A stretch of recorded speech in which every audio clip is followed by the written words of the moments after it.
All right, my Renowned fam, welcome back to the Renowned Leadership Podcast. I'm your host, Stephen Morris. I'm the founder and CEO of Renowned, and I am the host of this podcast. And I am so honored and I appreciate that you're joining me here today on this very special Memorial Day.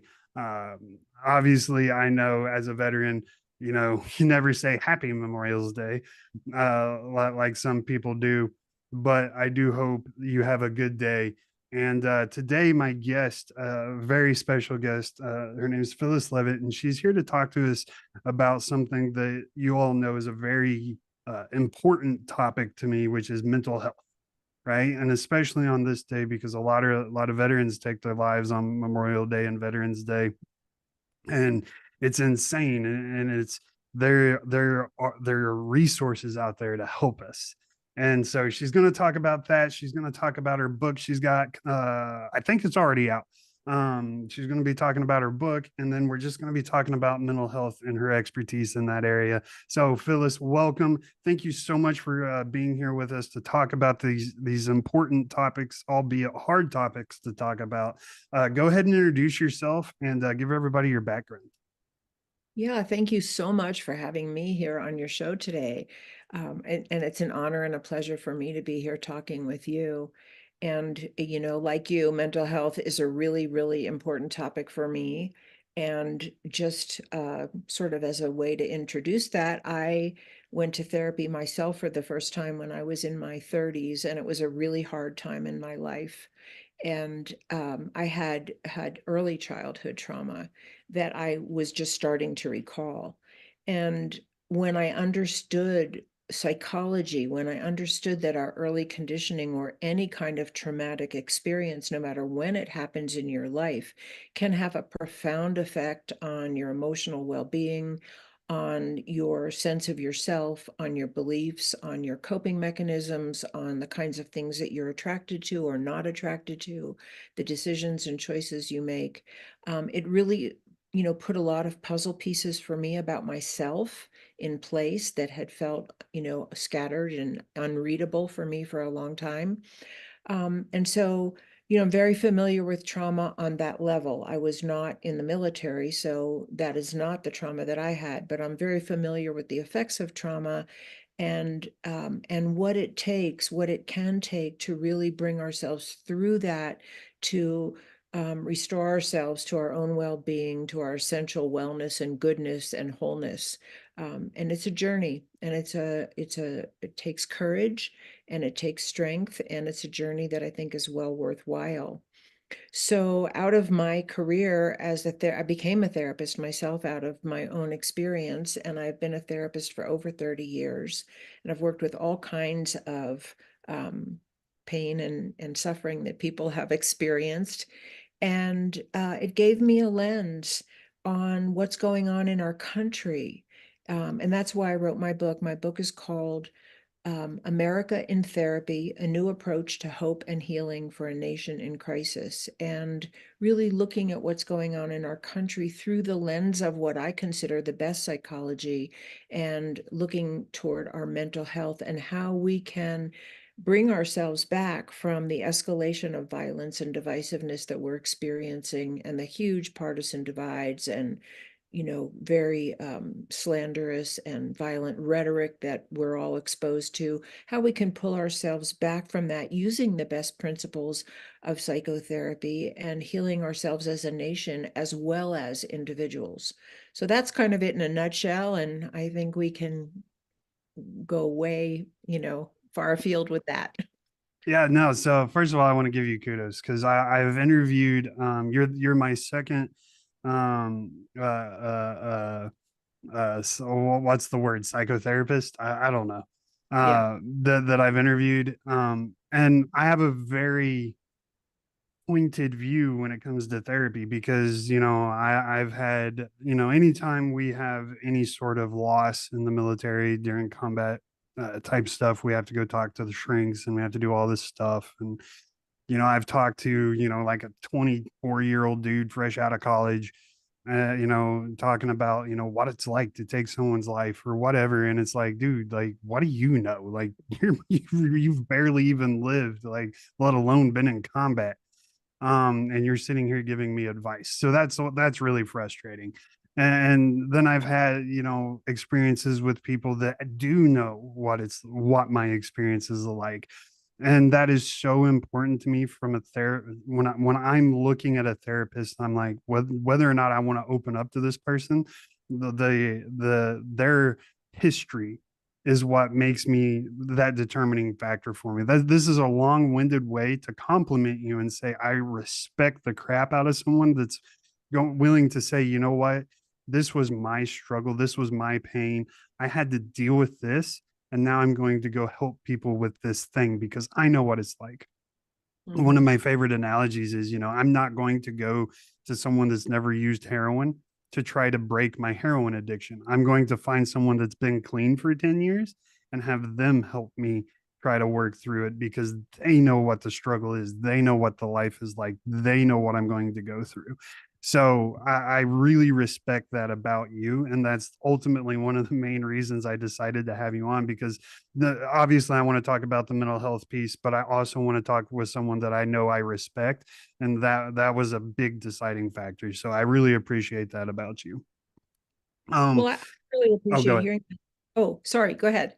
No, go ahead. You go.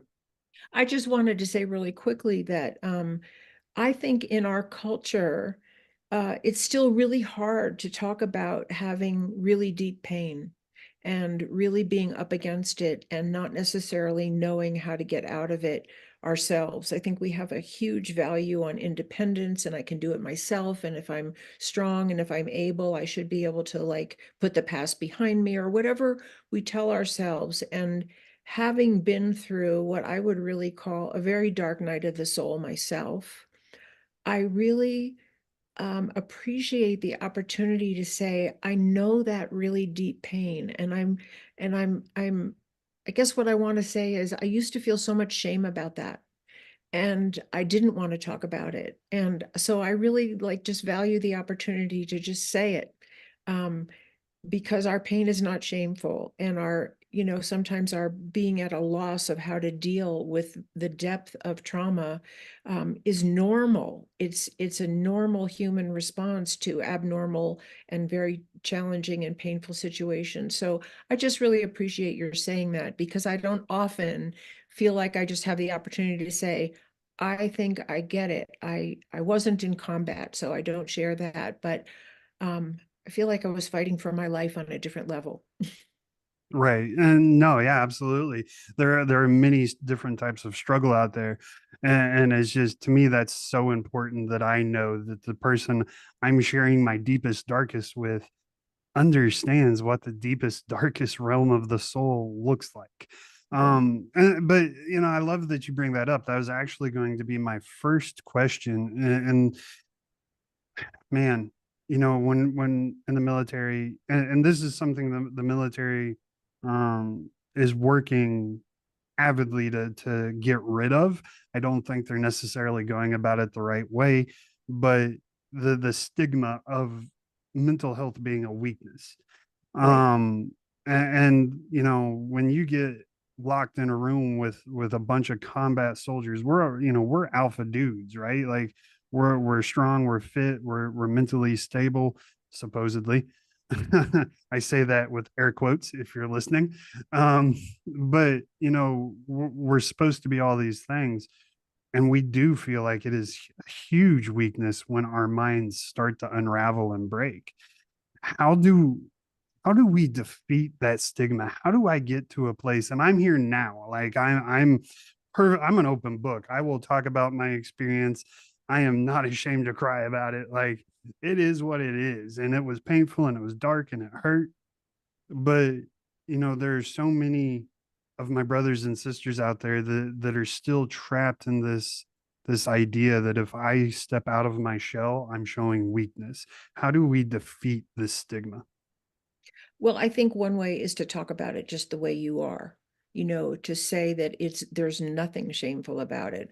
We are having normal responses to very traumatic experiences, very threatening experiences, very painful experiences. And it's normal to have a very deep and long-lasting emotional response to that, if not physical response, that can sometimes come up as well.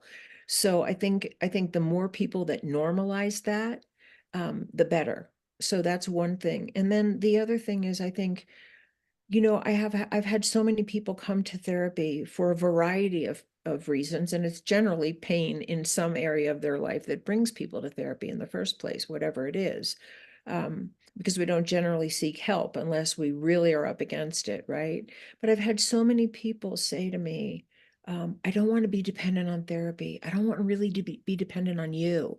I should be able to manage this myself, but here I am. And I always say the same thing. I always say, why not? We really need each other. We were not meant to be islands. No one is, we're born wired for love and connection.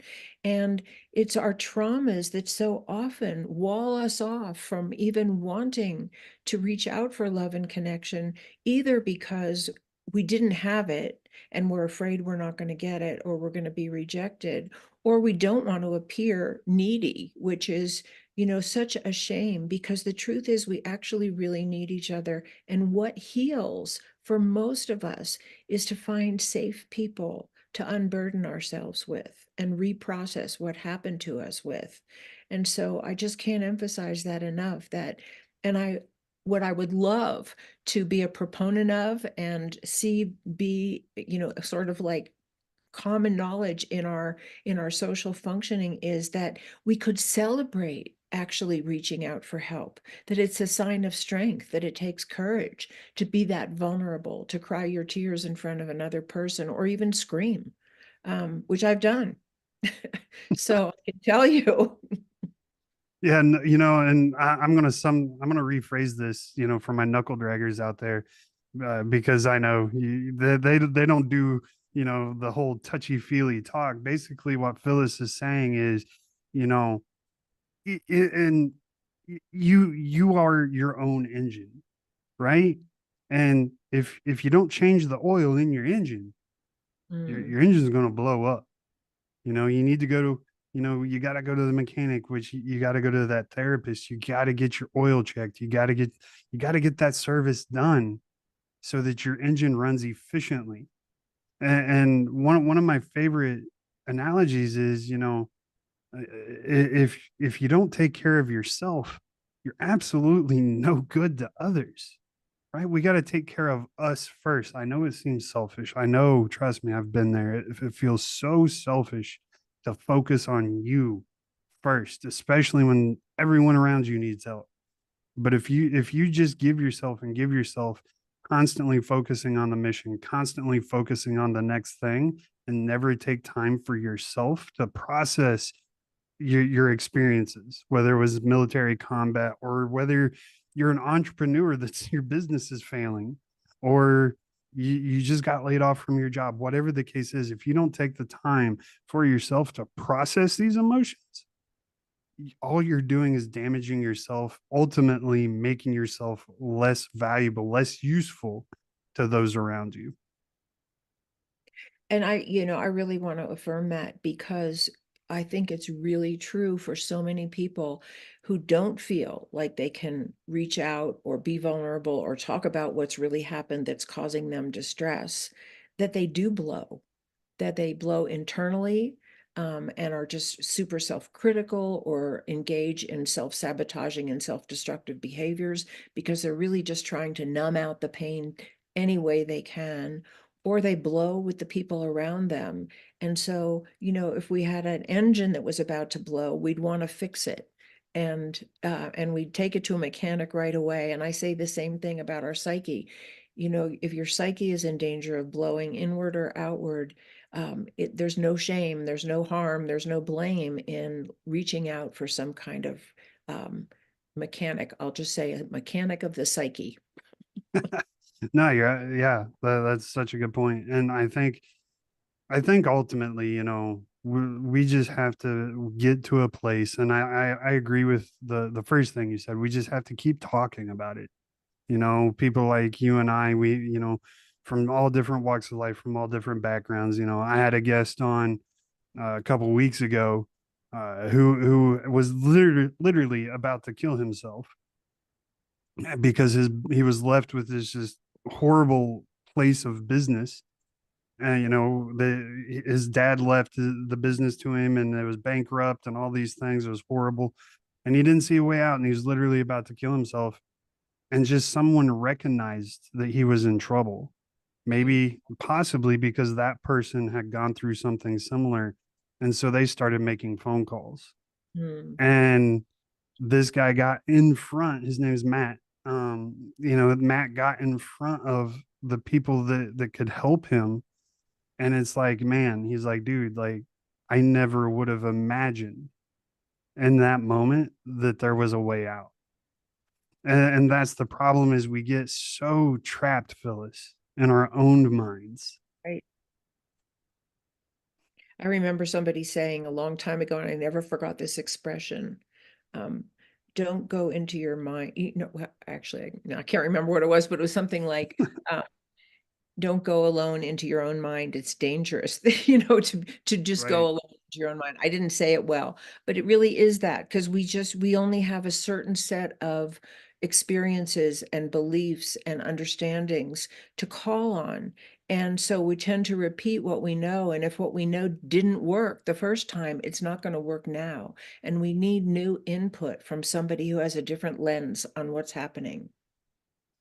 Right. Yeah, absolutely. 100%. That outside perspective, like, and, just from an entrepreneur standpoint, I've had, something come up and it's like, oh my God, the world is burning, or my world is burning. And, I went to a mentor of mine and I told him about it. And he's like, dude, that happens to me all the time. Like, it's not that big a deal. Like, get over it. Like, and it's like just the affirming, like, dude, that's pretty normal, man. Like, why are you worried about it? It is the calming voice, the reassurance, like you said, the affirming of it. Like, that was so key to get me back on the ground. And the different lens, all of a sudden, it's like, oh, yeah, you're right. This isn't that scary. I can handle this. Never mind, my bad. And I go about my day. So, I mean, now we're talking on a much grander scale when it comes to deep inside your own psyche. But, it's the same thing when you get in front of that right therapist. And I emphasize the word right. You need to shop around. Right. Not one, not, it's not one size fits all.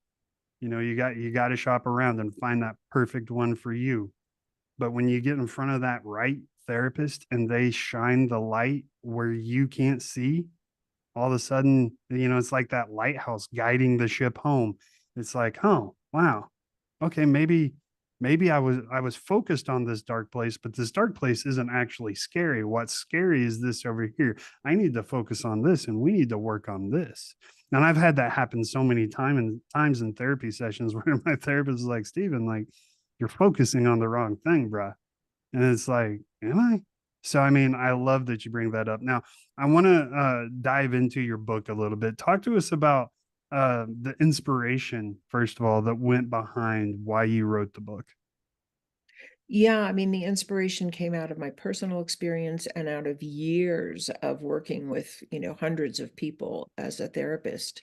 And basically, the way that psychotherapy has evolved, probably since the early Freudian days, is that we really look at people from a family systems perspective. And what that means is that we know that, even though each person is born with their own individual nature, someone may be more artistic or more mathematical or more extroverted or more introverted, just by their own nature. There's so much about us that really depends on our nurture. And by nurture, I mean the ways we're treated as we grow up by the people around us, and particularly by the people we depend on, the role models that we absorb of how relationships are supposed to be, how men treat women, how women treat men, how parents treat children, what the expectations are of us, how conflict is dealt with. All of these things are part of our nurture. And to the extent that a family is dysfunctional or abusive, there are very specific ways that people are affected by that we know now from the whole field of psychology. And people become symptomatic when they're mistreated, and they become, more loving and cooperative and kind, and they have better limits and boundaries, and they're better able to resolve conflict without violence if they're loved and cared for, and that's the environment that they're in, and that's what they learn.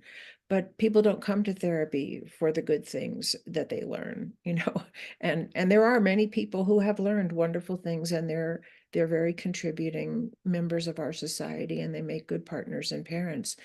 But my experience as a therapist has shown me that abuse and neglect and dysfunction are very rampant in America today. And the level of what people have sustained in their homes and in their immediate communities is sometimes beyond imagination in terms of the violence or the discrimination or the neglect that they have suffered. And they become symptomatic, and their symptoms, and we understand this in the whole field of psychology, and I don't know that this is common knowledge, so this is one of the many things that I want to make common knowledge through my book. Their symptoms are actually a call for help. When someone is self-destructive, or they're highly aggressive toward other people, or they become so passive and easily dominated that they can't stand up for themselves or the people that they need to protect, or they become addicted, or they become, they're cutting, or they're doing some other self-harming behavior, it's a call for help. Just like if your appendix is, causing excruciating pain, it's calling you to get help for your body. And our worst psychological and behavioral and emotional symptoms are also a call for help, that something's wrong in in the environment of the people around us who are affecting us and influencing us. And so I took that, and it seemed like an obvious conclusion for me that, our family systems are not just our family of origin. There are larger communities. A school is a family system. A business is a family system. A large corporation is a family system. A state is a family system. And a government is a family system, or a country is a family system. In other words, those same dynamics of who's in charge and what they expect and what the rewards and consequences are for different behaviors, those dynamics play out in groups large and small. And to the extent that those dynamics on every level, from the individual family to a nation to really the globe, to the extent that those dynamics are not functional, to the extent that they hurt people, to the extent that they're discriminatory or withholding of resources or enact violence against certain people, they're operating on abuse family dynamics with the same effect on millions of people, thousands and millions of people, that one abusive person in a family can have on the people that they have influence and power and control over. And when I look at America, and I love America, let me just say, I love America. I love being an American citizen. I love this country. And I know that there are many, many millions of wonderful people here doing wonderful things, in all realms of human functioning.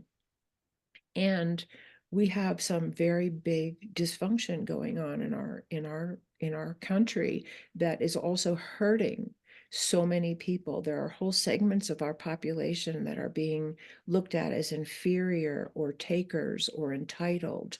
There are people who, by the color of their skin, have no equal opportunity or equal access to justice. And I think we're familiar with some of the things that are happening in the country that are highly discriminatory and very, very abusive towards certain segments of our population.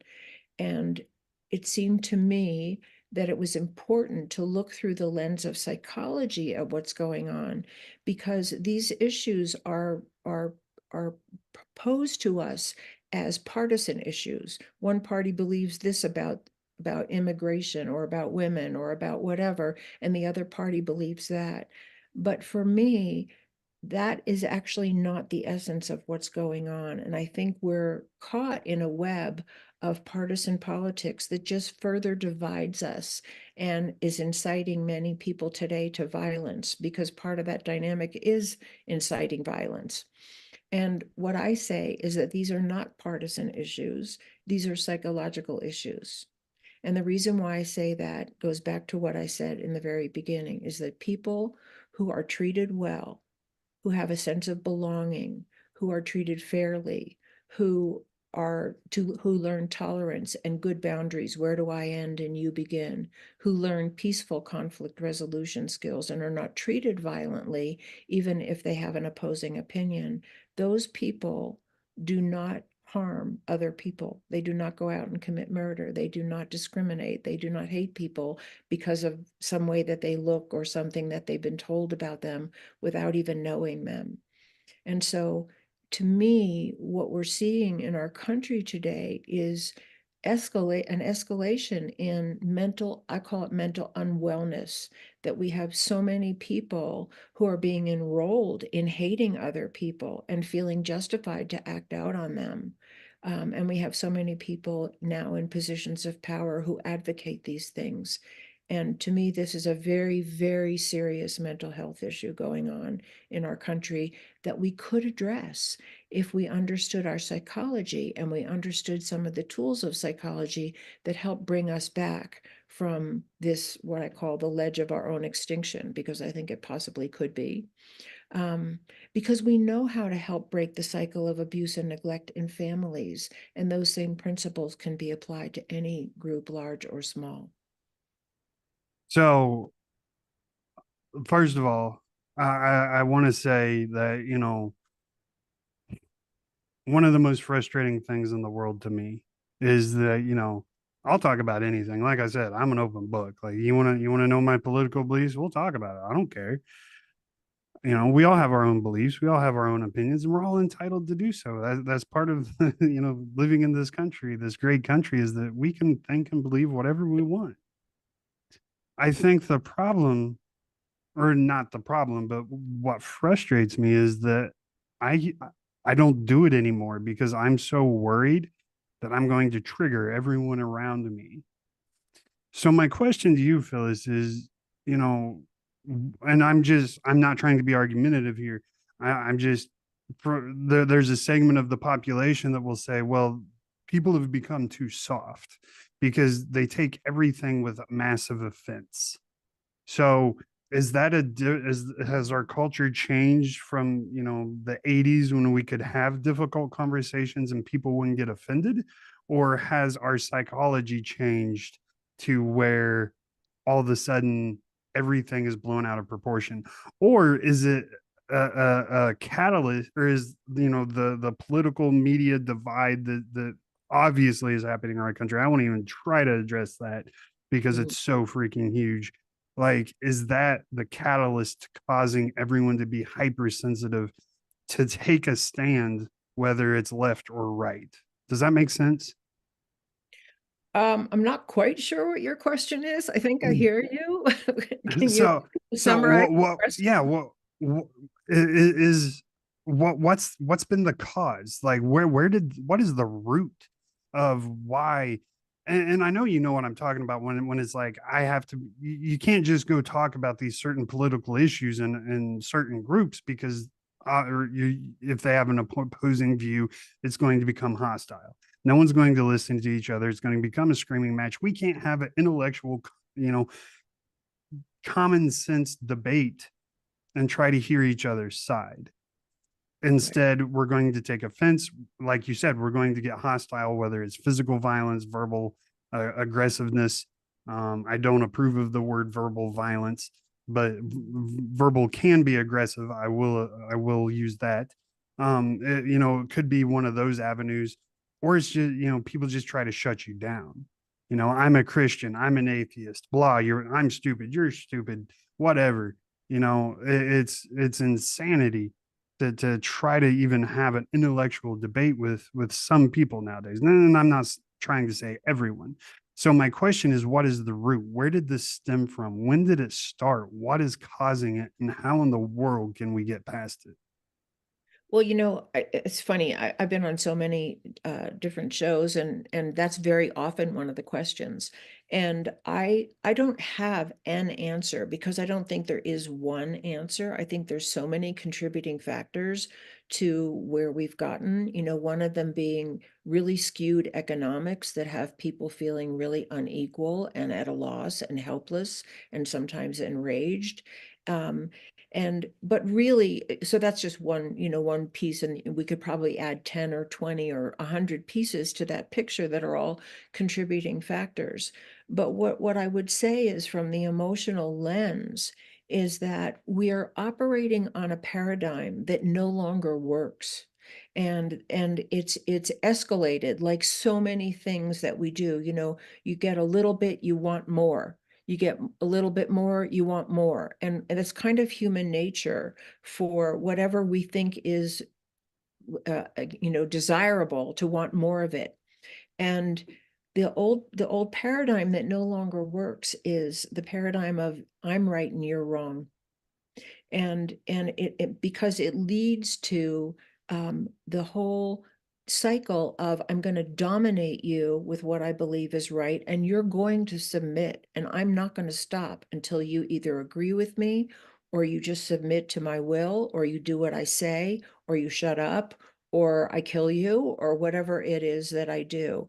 And we know, and this is why I keep coming back to the lens of like the individual and the individual family and what we've learned about psychology and human relations, is that that paradigm doesn't work in relationship. And I think, many of us know that in our own homes. If I'm just always right and my partner is always wrong, we're probably going to end up in a divorce because my partner thinks they're right and I'm wrong, in any given situation. So that whole paradigm of that I'm right and you're wrong, and I have a right to make you agree with me or submit to me, is what's killing us. And so I try to look at some of these really big paradigms that really need to shift, because without our awareness, they just escalate. So in the best therapy, we sit down, with people, and we help facilitate a conversation that's safe, that's respectful, where we learn to control our most aggressive impulses when we're either angry or hurt or scared or whatever trigger is that we're reacting to the other person with. We learn to restrain those impulses and really just be responsible for ourselves. How am I talking to you? Where am I coming from? Is there another point of view that I could actually open myself to without being destroyed because, I'm no longer like the right person, or you're not going to do what I say? Um, can I be responsible for my own behavior? The way I look at you, am I rolling my eyes? Am I screaming? Can I say I'm sorry if I really get that you do have a valid point of view and maybe I was off base, or maybe my opinion isn't the whole one that needs to be heard? Can I make amends? Can I reach for some kind of reconciliation with you because I want to reconnect with you? These are the thing, and reconnection, by the way, is what most people really want in their own lives. We want love and connection. The biggest thing that brings people to therapy and causes the most pain is some rupture in love and belonging. They're not getting along with their partner. They're estranged from their children. They feel mistreated by their boss. They can't get along with the people in their church, whatever it is. And they want that. They want to be loved and valued and belong and be respected and be supported and be safe. That's what I don't know anybody who doesn't want that in their own life. And yet, as a country, we don't even talk about that. We don't talk about love and belonging and reconciliation. It's still a battle of who's right and who's wrong and who's going to win. And so for me, that's one of the biggest paradigms that we really need to be aware of, and then shift to employing some of the most healing elements of the best psychology to break this cycle of domination and submission. And we know where it goes. It goes to war. It goes to killing millions of people. Um, but none of us want to be one of those people. So it's interesting uh to hear. I have a lot of thoughts and emotions, I would say, with that last statement.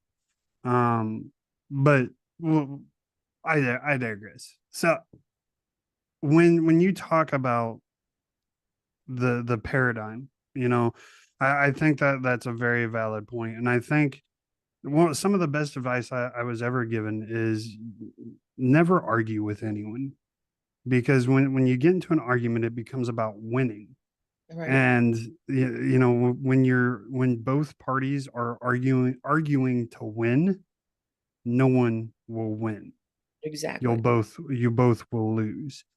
And so, like, I, you know, to my point earlier, that's why I choose to avoid a lot of conversations, because it's just going to turn into an argument. I don't want to be in that. I'm more than welcome to hear your point of view. Like, I'm open to all kinds of points of view. Change my mind, but you know, also be willing to hear mine. And I love what you said of people feeling like they have a right to make themselves heard, to beat someone over the head with their point of view. That is not a right. You have a right to say it, yes, and they have a right to turn around and walk away, right? Like or they have a right to share their point of view as well. And I think that is so huge. Is we it's almost like an entitlement nowadays. Like, we're entitled to make you listen to us. And I think that is such a flawed and dangerous mentality to have. Absolutely. I mean, absolutely. And if you look at an individual family that operates on, I call it abuse or dysfunctional dynamics, that's what you have. You have somebody who has the power and they force other people to comply with whatever it is they want them to do or not do.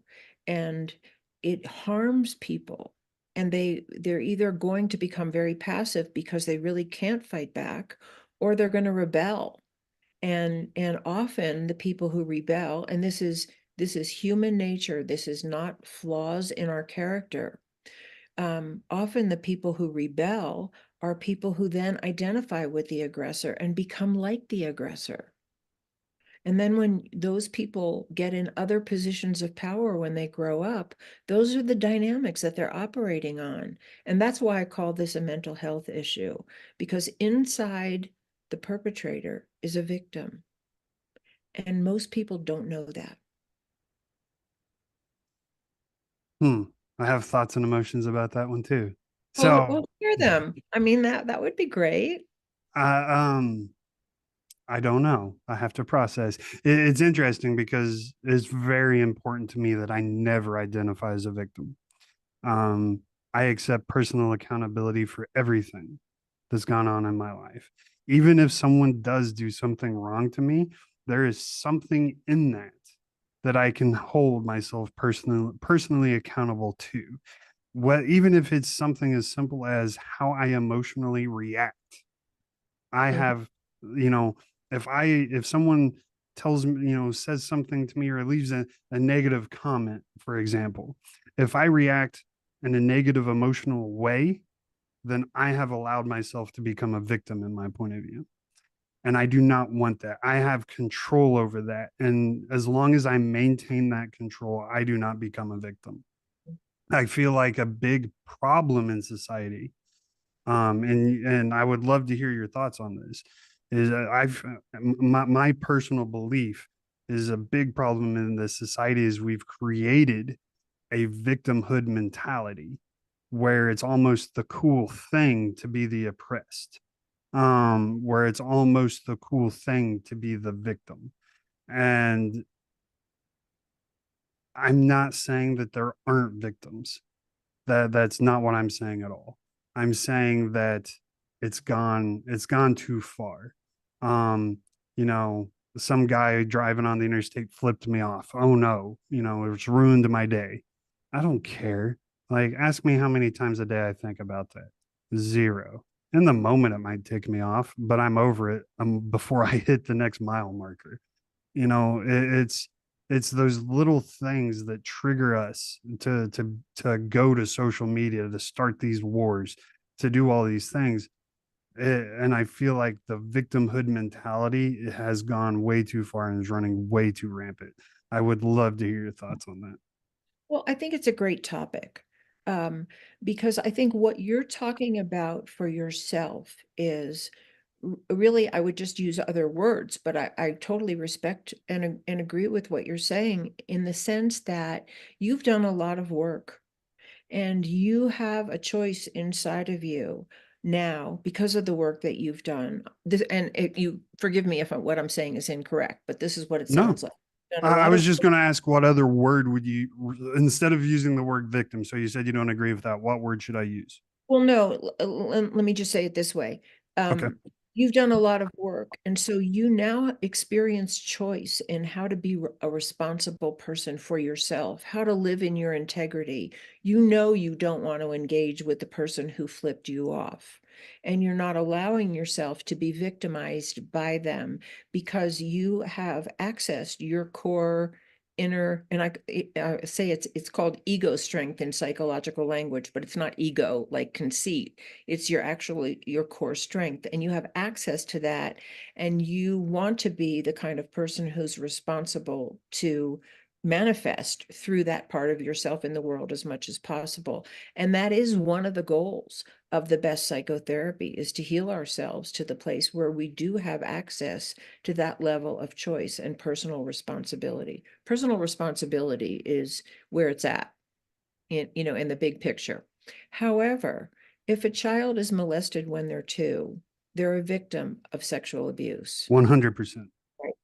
If they're beaten, if they're, bullied on the playground because of the color of their skin for 5 years and there's no one rescues them and there's no relief, they're a victim. So I think we have to take the word victim out of a maligned place, because it's not that anyone is encouraging anyone to play being a victim and use that as their calling card. That's not mental health either. But I think there's a place for powerfully owning victimization as, this is actually what happened to me. This happened to me when I was 4, and it happened to me until I was 7, and no one helped me, and no one believed me when I tried to tell. And it left these scars in my psyche that I've been trying to manage with somewhat dysfunctional behaviors. And now I'm seeking help. And it's okay to say I was victimized in that way. Does that make sense? Absolutely. I agree with you 100%. And like, and that's kind of, that's why I said, there are victims in the world. My wife is an example. She was sexually assaulted as a child. I have a good friend who was also sexually assaulted as a child. And to your point, no one believed her. She tried to tell people and no one believed her. Mm-hmm. And, that's horrible. However, the difference is, the two people I'm referencing have consciously made a choice that victim status is not going to define them. They are going to rise above it. And they've done what you're talking about. They've done that work to get ahead of it. Right. But yeah, and kind of, I'm not trying to bully or bash or anything. It's just, you know, I I don't know what other way to describe how sensitive a lot of conversations feel, when I feel like they shouldn't be so sensitive. And I think that's kind of what you're talking about. We have to talk about these things. We have to normalize talking about these things and understand it is okay, even though it's insanely personal. I get it. It hurts, Mm-hmm. but when you find that right person to talk to, man, it changes the world when those words come out of your mouth. When Right. those thoughts leave your brain and exit your mouth, like it's like, oh man, that's almost like a magic bullet in and of itself. Right.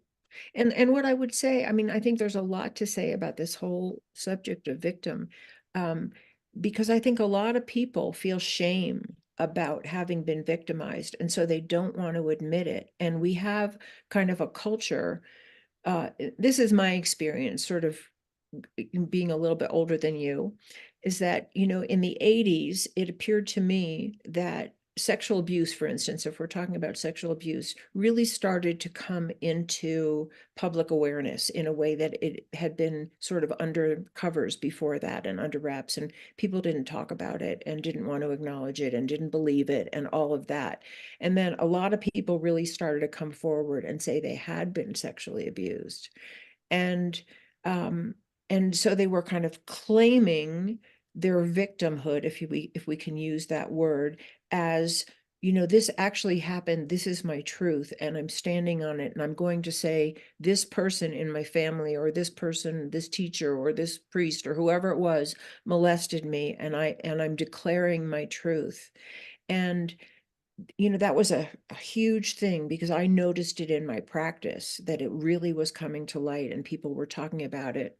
And very quickly, the conversation changed from victimization to survivorhood.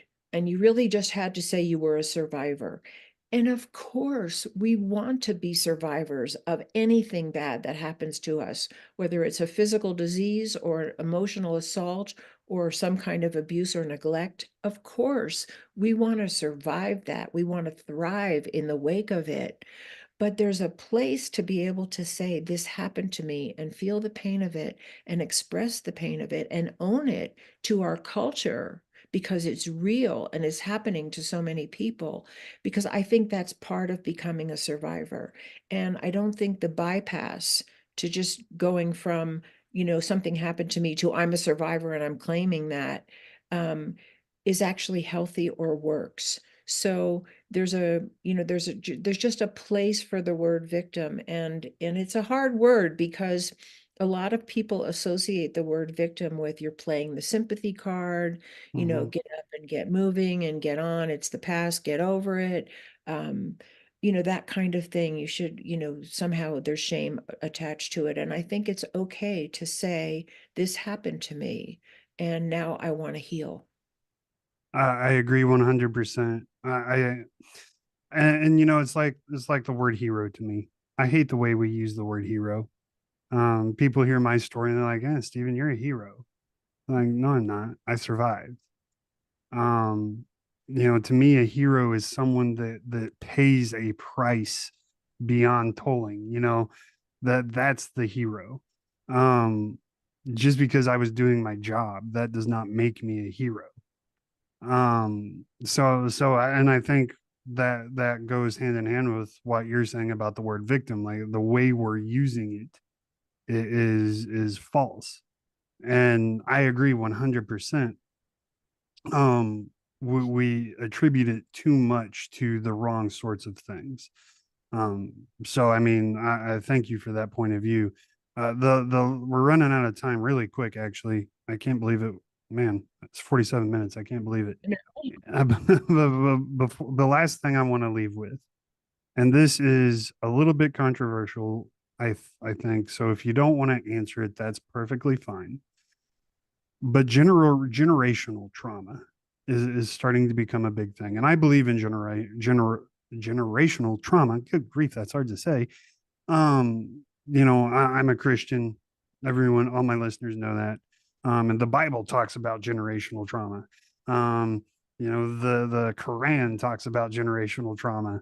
Like there are so many ancient texts that talk about generational trauma. It has to be true. Um, what are your thoughts on generational trauma and the effects that it's having on society today? I'm just curious why you thought it was controversial. It doesn't seem Um, controversial be, to me. because a lot of people deny the fact that, um, okay, I'm going to use this example because this is the only one I think of. Please do not crucify me for this. Um, you know, my you know African American great great grandfather was a slave. Therefore, this person does not experience trauma from that three generations removed incident. And kind of like what you were saying, get over it by now. Mhm. While I think I agree, there's an aspect of get over it that needs to be played, there's also the truth of the matter that there is generational trauma that is passed down from family to family. So that's why I think it's controversial, is because it's, again, it's like the victim thing. It's being applied and played to your point earlier, partisan politics. Well, I think there's no question that there's intergenerational trauma. And I think that, um, just if you just look at if you look at yourself, and I don't mean you because I don't know what your history is, but for most people, and even people that I've said, like, well, what happened to you early on? And they'll say, oh, nothing.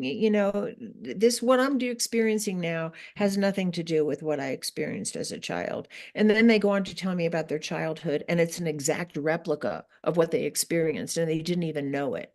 Um, and our parents are products of what happened to them. And to the extent that they don't have any conscious awareness or skills to change the things in their lives that were dysfunctional or not healthy, of course they pass them on. I myself have laughed at myself and said, oh my God, I'm channeling my mother, the way she talked to my father when I said that to my husband, you know? Um, so the more severe the trauma, and the more severe the consequences to let's just say a child. So let's just say you have a parent who was victimized as a child, was molested or beaten or ostracized or whatever, and they've gotten no help and no treatment, and they have children, and let's just say their main symptom is massive depression and some addiction issues. And so they go into their room and they drink and they don't come out for hours at a time, and their children feel very abandoned because they are. And then they have the effects of that trauma, so sometimes it's subtle, and it's just the things, sort of the messages parents give that they were given, and sometimes it's overt behaviors, but we can't help but pass on many of the things that we learned. And it's only through exposure, as you were talking about, to other people and other points of view and other role models of behavior and other experiences that we can expand our world and and heal some of those things so that we don't pass them on. And that's really one of the whole points of good psychotherapy is, whether you're suffering from PTSD from having been in combat, or you were sexually abused, or you were just left out on the playground, or whatever it was, you have the opportunity to heal the worst effects of that and live a fulfilling life that's more relational with other people so that you don't pass on the traumas that you sustained. So, to all my listeners, I apologize. I did not warn Phyllis. We do not use PTSD. We Oh, take the I'm D sorry. off. I'm sorry. It's not a, it's not a disorder. It's a natural reaction to seeing horrible things.